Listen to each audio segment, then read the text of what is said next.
Fireman Sam and Naughty Norman. It was tea time on the day before Christmas Eve in Pontypandy. Time to try out the Christmas lights, said Fireman Sam. But the lights aren't usually switched on till Christmas Eve, said James.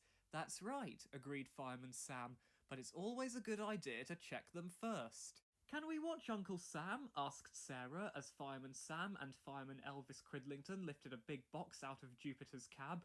Certainly, said Fireman Sam, but stay over there near Dillis's shop.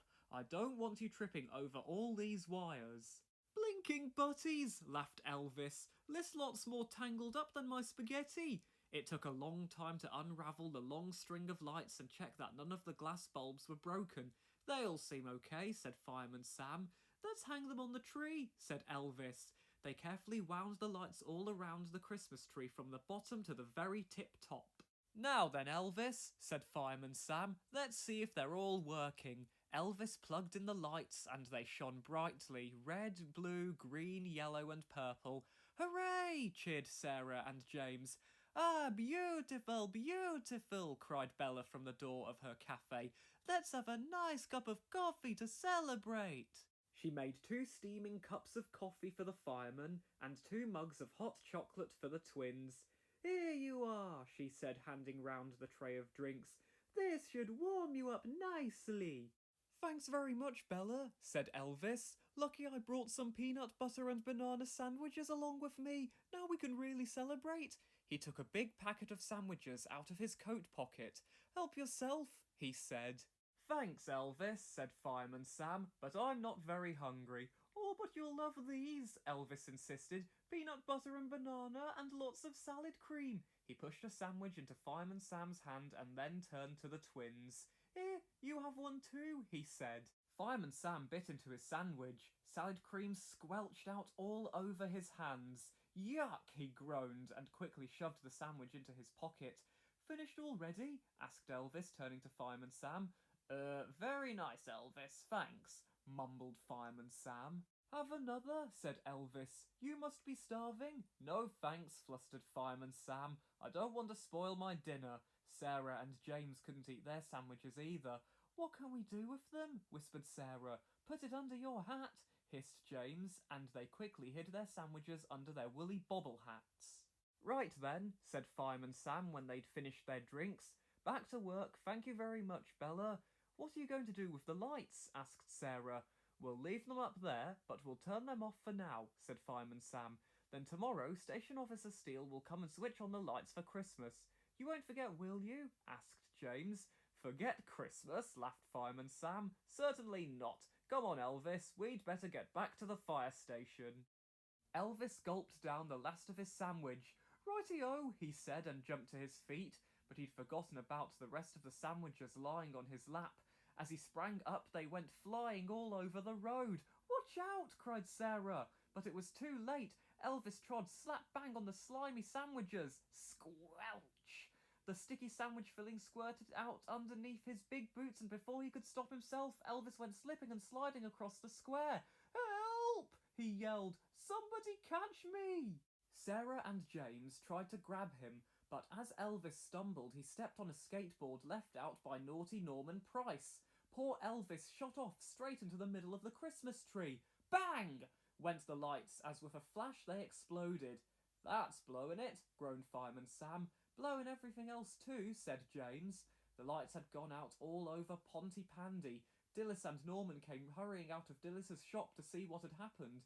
Together they pulled Elvis out of the prickly Christmas tree. Are you all right? Asked Sarah as she dusted the pine needles off Elvis's jacket. I think so, said Elvis. But what about the lights?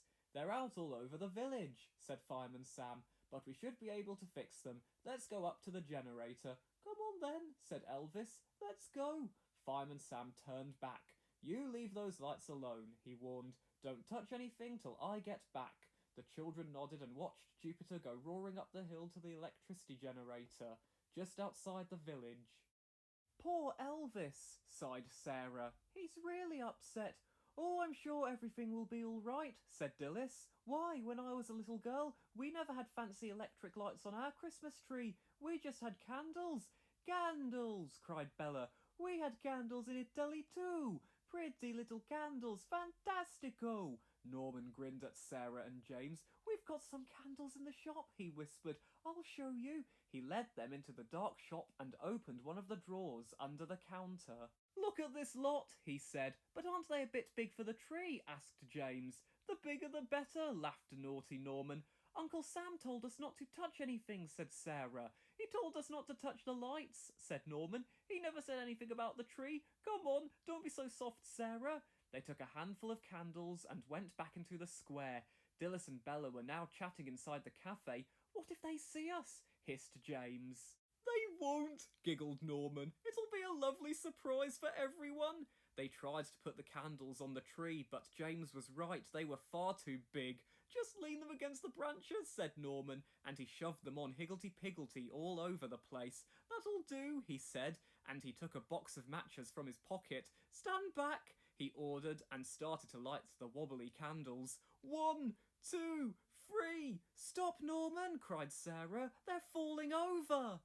The flickering flames from the candles caught the dry branches of the tree and they started to burn. Help! Shouted James as the tree burst into flames. Bella and Dilys came running out of the cafe, but it was too late. The Christmas tree was blazing like a bonfire. We must call the fire brigade, cried Bella. Fireman Sam was on the hilltop overlooking Pontypandy. He picked up the emergency message on Jupiter's radio. Quick, Elvis, he called. There's a fire in the village. Elvis looked down the valley and saw the flames flickering in the evening sky. Jumping jam jars, he cried. We'd better get down there fast. They reached the square in record time, but it was no good. The pretty little Christmas tree was burnt to a frazzle. What happened? Asked Fireman Sam. We did it, said James and Sarah, looking ashamed. We wanted to make the tree look nice. Fireman Sam stared at them. I told you not to touch anything, he said seriously. It was my fault, said Norman bravely. I told them to put Mum's candles on the tree. Norman, how could you? Scolded Dilys. But Mum, said Norman, you said you had candles on your Christmas tree when you were little. Dilys glared at him. Yes, we did, but not enormous ones like that, she said. And we clipped them on too so that they didn't fall over and burn the branches. What a mess, sighed Fireman Sam. First we have no lights and now we have no tree. Well, at least the generator is fixed, said Dilys as the lights came back on. That's a relief. Humph, grunted Fireman Sam. But what do we do about the Christmas tree? Station Officer Steele will be disappointed. We can't do anything now, Sam, said Elvis. It's too dark, but perhaps we could drive to the Pine Woods tomorrow. There are plenty of good fir trees in there. Fireman Sam nodded his head. Perhaps, he said, but meanwhile, I'm going to take these rascals home before they cause any more mischief.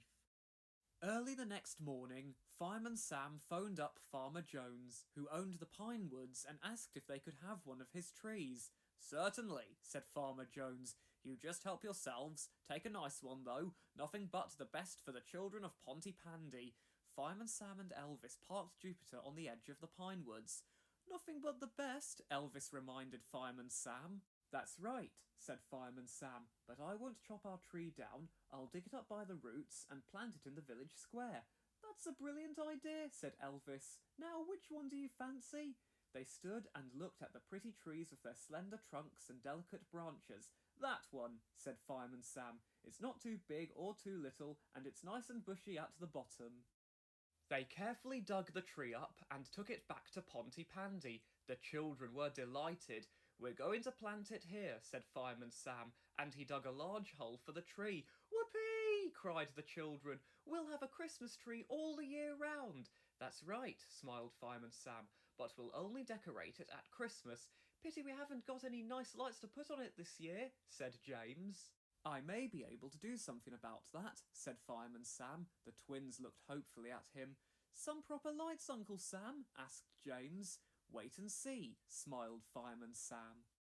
Back at the fire station, Fireman Sam rummaged around in the cupboard under the stairs. He soon found what he was looking for, a string of Christmas tree lights shaped like candles.